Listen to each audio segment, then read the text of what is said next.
नमस्कार, स्वागत है आपका बिहार समाचार में। बिहार में जल्दी ही लॉकडाउन लगने वाला है। बिहार सरकार जल्दी ही बड़ा ऐलान करने वाली है।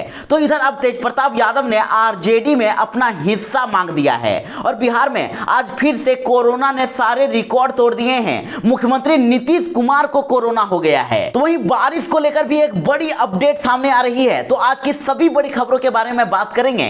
इससे पहले आपसे एक छोटी सी अनुरोध है कि इस वीडियो को एक प्यारा सा लाइक अवश्य कर दीजिएगा। आपका एक लाइक करना ही हमारी मेहनत का फल होता है। तो चलिए शुरुआत करते हैं आज की पहली और बड़ी खबर से। तो वही बड़ी खबर है कि खुद मुख्यमंत्री नीतीश कुमार कोरोना पॉजिटिव हो गए हैं। मुख्यमंत्री नीतीश कुमार को कोरोना हो गया है। सीएम कार्यालय से इस बात की जानकारी दी गई है और फिलहाल मुख्यमंत्री नीतीश कुमार चिकित्सकों की सलाह पर होम आइसोलेशन में हैं। सीएमओ के द्वारा ट्वीट करके इसकी जानकारी दी गई है, जिसमें सीएमओ ने लिखा है कि माननीय मुख्यमंत्री श्री नीतीश कुमार जांच में पॉजिटिव हो गए हैं और चिकित्सकों की सलाह पर होम आइसोलेशन में हैं। उन्होंने सभी कोविड अनुकूल सावधानियां बरतने की अपील की है। यानी कि बिहार में कोरोना का कहर अभी और भी बढ़ सकता है। देखिए, आम लोगों के साथ ही अब तेजी से नेताओं को भी कोरोना अपनी चपेट में ले रहा है। तो वही बड़ी खबर है कि बिहार सरकार के पंचायती राज मंत्री सम्राट चौधरी कोरोना पॉजिटिव हो गए हैं और इसके साथ ही जेपी नड्डा, मनोज झा और पूर्व केंद्रीय मंत्री राजवर्धन सिंह राठौर भी कोरोना पॉजिटिव हो गए हैं। लगातार कोरोना का कहर बढ़ता ही जा रहा है और इधर देखिए, अब सोमवार को सुप्रीम कोर्ट के 7 जज और 250 कर्मचारी कोरोना पॉजिटिव पाए गए हैं। तो वही पैरामिलिट्री फोर्स के 618 जवान और सीआरपीएफ के करीब 1000 जवान भी कोरोना संक्रमित पाए गए हैं। तो आखिर किन किन का नाम लें? बिहार में कोरोना अब नेताओं को भी नहीं छोड़ रहा है और इसीलिए आपसे अब अनुरोध है कि बिहार में कोरोना को लेकर सावधानियां बरतें। बड़ी खबर आ रही है, बिहार को जल्दी ही लॉकडाउन किया जाने वाला है। बिहार में वीकेंड लॉकडाउन की तैयारी हो रही है। बिहार में कोरोना काफी तेजी से बढ़ रहा है और इसको लेकर अब बिहार सरकार जल्दी ही बड़ा फैसला लेने वाली है और ज्यादा दिनों की बात भी नहीं है। 1-2 दिनों में ही बिहार सरकार वीकेंड लॉकडाउन की घोषणा कर सकती है। इसको लेकर आधिकारिक तौर पर तैयारी भी की जा रही है और जल्द ही क्राइसिस मैनेजमेंट ग्रुप की बैठक भी होने वाली है। तो इस बैठक में सबकी नजरें अब टिकी हुई है। इस बैठक के बाद वीकेंड लॉकडाउन का ऐलान किया जा सकता है और बिहार को अब शनिवार और रविवार को लॉकडाउन किया जा सकता है।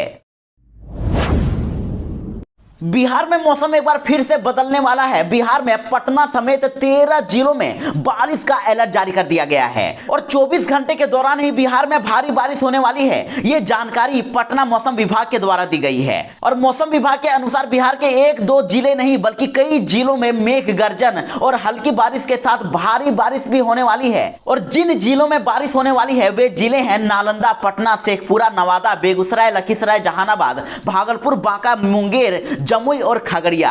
इन जिलों में बिजली चमकने और मेघ गर्जन के साथ भारी बारिश का भी अनुमान लगाया गया है। बिहार में लगातार मौसम का अलर्ट जारी किया जा रहा है। पूरे बिहार में येलो अलर्ट जारी कर दिया गया है और बिहार के 13 जिलों में आज और कल भारी बारिश होने वाली है। बिहार में कोरोना के बढ़ते मामलों ने सबकी चिंता बढ़ा दी है और इसको लेकर अब बिहार सरकार ने बड़ा फैसला कर लिया है। अब डीएम को ज्यादा पावर दे दिया गया है और इसके तहत अब हर जिले के जिला अधिकारियों को यह पावर मिल गया है कि अब वहां पर लॉकडाउन लगाना है या किस तरह का पाबंदी लगाना है। तो इधर क्राइसिस मैनेजमेंट ग्रुप की बैठक भी जल्दी ही होने वाली है और इसमें कोरोना को लेकर नई गाइडलाइन जारी हो सकती है।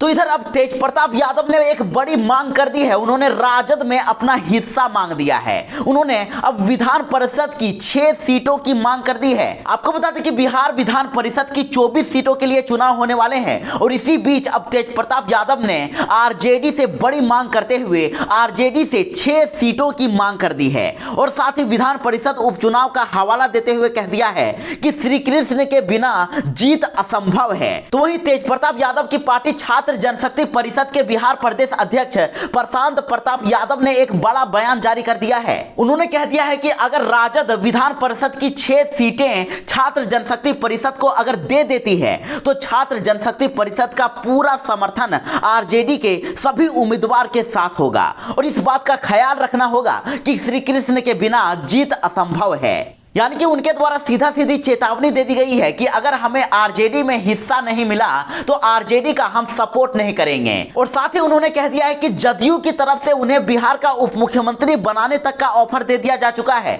मगर सिद्धांतों के कारण तेज प्रताप मान नहीं रहे हैं और इसलिए राजद को अब 6 सीटें तेज प्रताप यादव को दे देनी चाहिए, नहीं तो आरजेडी का समर्थन नहीं किया जाएगा। श्री कृष्ण के बिना जीत पाना असंभव है और अगर आरजेडी नहीं मानती है तो आरजेडी का तेज प्रताप यादव समर्थन नहीं करेंगे। बिहार में कोरोना आउट ऑफ कंट्रोल हो गई है। बिहार में आज फिर से बड़ी तादाद में कोरोना मरीजों की पहचान हुई है। बिहार में आज टोटल मिलाकर 4737 नए कोरोना मरीज मिल गए हैं और पटना की बात करें तो पटना में सिर्फ 2566 नए केस सामने आए हैं। यानी कि बिहार में कोरोना बेकाबू हो गई है और तीसरी लहर में लगातार मरीजों की संख्या बढ़ती ही जा रही है और लगातार बिहार में कोरोना के कारण मौतें भी हो रही है। इधर देखिए, पटना एम्स में 3, IGIMS में 1 और PMCH में 1 कोरोना मरीज की मौत हो गई है और इधर बिहार में अब एक्टिव मरीजों की संख्या बढ़कर 20,938 तक पहुंच गई है। यानी कि बिहार में कोरोना अभी और भी ज्यादा बढ़ने वाला है। बिहार में कोरोना का कहर और भी ज्यादा विकराल रूप धारण कर सकती है और इसीलिए अब आपको सावधानी बरतनी होगी। आपको कोरोना गाइडलाइन का पालन करना होगा। पप्पू यादव की पार्टी के कार्यकर्ताओं के द्वारा बिहार सरकार से बड़ी मांग की जा रही है। उन्होंने विशेष राज्य का दर्जा देने की मांग को लेकर बिहार में कल ट्रेनों को रोक दिया था। जी हां, जाप कार्यकर्ताओं के द्वारा रेल रोको प्रदर्शन के तहत कल पटना, गोपालगंज, कैमूर और पूर्णिया समेत कई जिलों में कार्यकर्ताओं के द्वारा ट्रेन रोके जाने की सूचना सामने आई है। बिहार को विशेष राज्य का दर्जा देने और MSP की गारंटी देने समेत कई मांगों को लेकर यह प्रदर्शन किया जा रहा है और इसके साथ पप्पू यादव ने सरकार पर हमला तो किया ही है और साथ ही विपक्ष को भी दुश्मन बता दिया है। पप्पू यादव ने कहा है कि उनकी पार्टी की ओर से बिहार को विशेष राज्य का दर्जा दिए जाने के लिए काफी दिनों से मांग की जा रही है, परंतु केंद्र सरकार की ओर से यहां पर ध्यान ही नहीं दिया जा रहा है। विशेष राज्य के मुद्दे पर आंदोलन करने के लिए पहले ही उनकी पार्टी की ओर से अल्टीमेटम भी दे दिया गया था और पहले ही घोषित कार्यक्रम के तहत ही कल रेल रोको आंदोलन पूरे बिहार में एक साथ 11 बजे शुरू किया गया था। तो वहीं पप्पू यादव ने विपक्ष को बिहार का सबसे बड़ा दुश्मन बता दिया है। उन्होंने कह दिया है कि ना उन्हें विशेष राज्य का दर्जा चाहिए और ना ही जाति जनगणना। ये लड़ाई जन अधिकार पार्टी की ही है और साथ ही उन्होंने बिहार सरकार पर भी कोरोना को लेकर हमला बोल दिया है। उन्होंने कह दिया कि कोरोना से मृतक का जब तक पोस्टमार्टम नहीं होता है उसे कोरोना से मौत तक नहीं माना जाता है। दिन में कोरोना नहीं आता है बल्कि रात में कोरोना आ जाता है। चुनाव और रैलियों में आखिर कोरोना क्यों नहीं आ रहा है? उन्होंने कह दिया कि रात में आखिर कौन निकलता है? जो नाइट कर्फ्यू लगा दिया गया है, पूरे दिन सारी दुकानें खुली हुई है, ट्रेनें चल रही है, इंटरनेशनल फ्लाइट्स पर भी कोई रोक नहीं है, तो फिर रात में पाबंदी का क्या मतलब है? उन्होंने कहा कि मैं कानून को मानता हूं लेकिन लॉकडाउन का विरोध करता हूं। उन्होंने कहा कि जिन राज्यों में चुनाव हो रहा है वहां पर जांच क्यों नहीं हो रही है? कोरोना है ही क्या, इससे ज्यादा तो अन्य बीमारियों से लोगों की मौत हो जाती है। कोरोना से लड़ना सीखना होगा, लेकिन यहां तो लोगों को सिर्फ डराया जा रहा है। और इसके साथ ही उन्होंने यह भी कह दिया है कि अस्पताल जाने की किसी को जरूरत नहीं है और ना ही जांच करवाने की जरूरत है।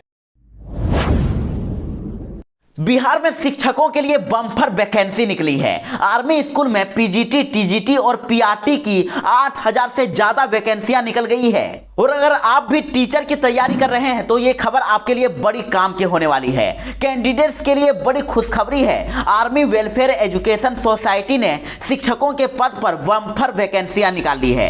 PGT, TGT और PRT के पदों के लिए 8000 पदों पर भर्ती का नोटिफिकेशन जारी कर दिया गया है। तो अगर आप भी इस पद के लिए आवेदन करना चाहते हैं तो योग्य उम्मीदवार AWES की आधिकारिक वेबसाइट awesindia.com पर जाकर ऑनलाइन स्क्रीनिंग टेस्ट के लिए रजिस्ट्रेशन कर सकते हैं। आपको बता दें कि आवेदन की अंतिम तिथि 28 जनवरी 2022 है और इस भर्ती के लिए देश भर के 137 आर्मी पब्लिक स्कूलों में शिक्षकों की नियुक्तियां होने वाली है।